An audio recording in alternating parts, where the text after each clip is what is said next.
Welcome back, guys. Today we are going to be bringing our Mini into the 21st century by fitting an air-fuel ratio gauge, so that then we can monitor our air-fuel ratios, see what's happening with this new carburetor, and allow the Mini to make all that power that it should be making, but it's not.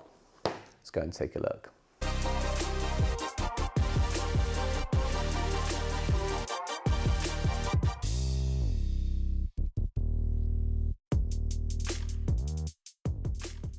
Now then, I've gone for the AEM version because it was on recommendation of someone in the trade who said they are very good. This was a couple of £100 new, delivered. Gauge feels a little bit plasticky, but as long as it does the business and records what I need it to record, I'm not too fussed on that. Some wiring to go to the sensor itself up to the gauge, the sensor itself, which I believe is a Bosch sensor, and some more cabling for power, and also a load of functions that I'm not going to utilise because the car is 30 odd years old. You also get some QR code instructions, which I don't mind. It loads up plenty of detail instead of putting loads and loads of paperwork in the box. A sticker that I've already attached to the toolbox, and the welding bung and a couple of little inline crimp connectors. Whether we'll use them or not, I don't know. It does say in instructions you will need an inline fuse with a 5 amp fuse in it. Why they couldn't chuck one of those in for £200, we'll never know. Anyway, let's get the electrics hooked up.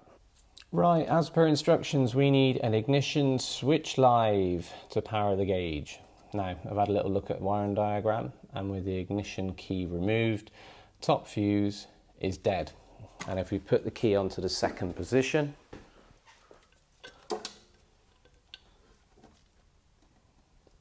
we then get battery voltage, which is great. And we've even got a spare connector there. So that's where we're going to take our power from with our inline fuse into the cabin, into the gauge, and then we'll find a suitable ground afterwards. Now that we've got some power going through into the cabin, we can break out the welder and weld in the bung for the sensor. Now I've chosen to put mine into the Y piece on the LCB.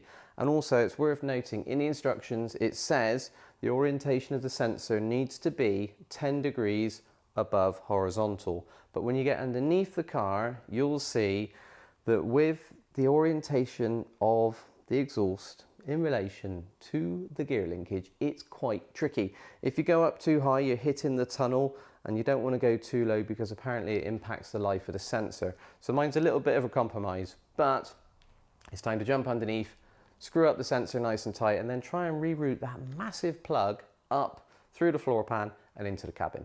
Right, back in the cabin, and all the cables have been pulled through for the gauge. I've left the cables super long because the gauge might not always stay in this location.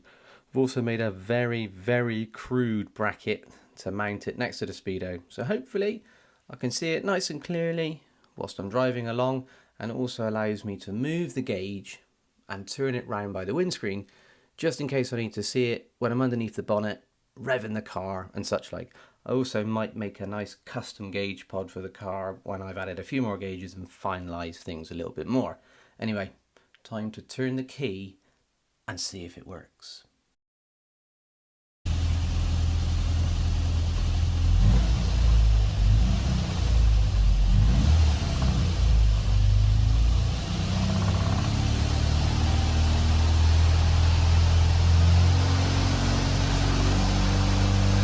Well, there we have it.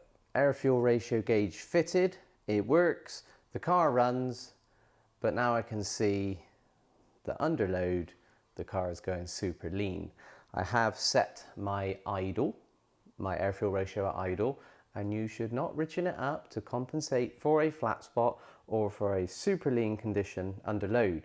So now it's time to start playing around with springs and oils and needles and all that sorts of stuff. But that is something for another day, because we need an MOT, we want to get back on the road and we want to start enjoying it. But how lean that is going under load, we'll see how it goes after a couple of miles on the road. But at least we now know our air-fuel ratio at idle is in the region of 14 to 14.7. So it means for the age of the car, we will get an MOT pass, which is always a good look.